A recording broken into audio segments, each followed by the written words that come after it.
Do befasojeni me atë që do t'ju ndodh kur nuk konsumoni më bukë. Më në fund dita kur morët vendimin e madh. Ti dhe buka shkëputët çdo lloj raporti. Tani ndoshta do të shikoni vetë në rastet e veçanta ose edhe kur kilogramët e tepërt kanë ikur për gjithmonë. Urojmë që t'jetë kështu, por në disa raste, nëse hiqni dorë papritur nga buka, mund të keni këto pasoja.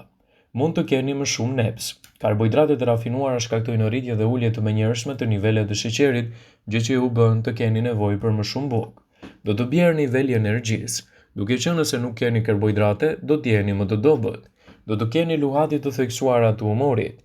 Rreziku i problemeve në zemër dhe diabeti ngrihet ose ulet vazhdimisht. Mund të vuani nga kapslëku dhe do të humbisni gjithashtu edhe ujin e trupit tuaj. Nëse doni të hiqni dorë nga buka, mos e bëni, por zvendësojeni atë me një bukë më cilësore për të mirën e organizmit tuaj.